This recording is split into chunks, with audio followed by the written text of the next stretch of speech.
नमस्कार। चलिए आज एक ऐसी अमर कथा की गहराई में उतरते हैं।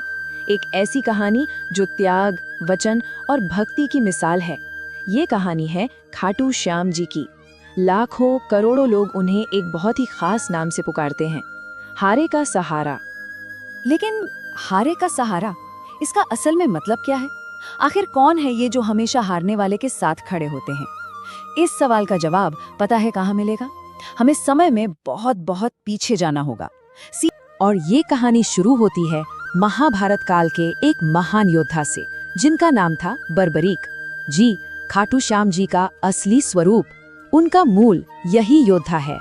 तो चलिए जानते हैं कौन थे ये महान योद्धा बर्बरीक। तो बर्बरीक का वंश कोई साधारण नहीं था, बहुत गौरवशाली था। वो महाबली पांडव भीम के पौत्र थे और वीर घटोत्कच के पुत्र। सोचिए, तो जाहिर है उनमें अपने पूर्वजों वाला ही साहस, दया और सत्य के लिए एक अटूट निष्ठा थी। अब देखिए, उनके जीवन का जो सबसे बड़ा सिद्धांत था वो उन्हें अपनी माँ मौरवी से मिला था। एक शिक्षा, एक वचन। उन्होंने बर्बरीक से ये वचन लिया था कि वो युद्ध में हमेशा हमेशा हारने वाले पक्ष का साथ देंगे। और बस पास एक ऐसी दिव्य शक्ति थी जो उन्हें आप कह सकते हैं लगभग अजेय, मतलब इनविंसिबल बना देती थी। और ये शक्ति उन्हें कहीं विरासत में नहीं मिली थी, नहीं, बर्बरीक ने खुद कठोर तपस्या की, भगवान शिव को प्रसन्न किया और तब जाकर शिव ने उन्हें वो अद्वितीय वरदान दिया था। क्या था वो वरदान? वो थे 3 अजेय बाण। अब जरा समझिए कि ये बाण काम कैसे करते थे। कमाल के थे।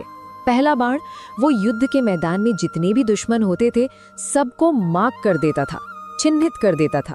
फिर दूसरा बाण वो उन सभी मार्क दुश्मनों को एक साथ एक ही बार में खत्म कर देता था। और तीसरा बाण वो अपना काम पूरा करके वापस तर्कश में आ जाता था।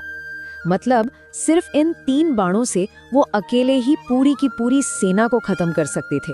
भारत का महायुद्ध बस शुरू ही होने वाला था और बर्बरीक भी ये युद्ध देखने के लिए कुरुक्षेत्र की ओर चल पड़े थे।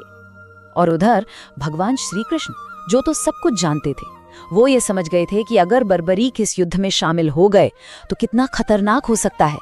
इसलिए उन्होंने फौरन एक ब्राह्मण का वेश बनाया और बर्बरीक का रास्ता रोक लिया, उनकी परीक्षा लेने के लिए। ब्राह्मण के वेश में श्री कृष्ण ने बर्बरीक से एकदम सीधा सवाल किया, हे वीर, तुम इतने शक्तिशाली हो, इस युद्ध में तुम आखिर किसका साथ दोगे? बर्बरीक ने भी बिना एक पल सोचे अपनी माँ को दिया हुआ वचन दोहरा दिया। उन्होंने कहा, मैं तो उस पक्ष का साथ दूंगा जो हार रहा होगा। ये जवाब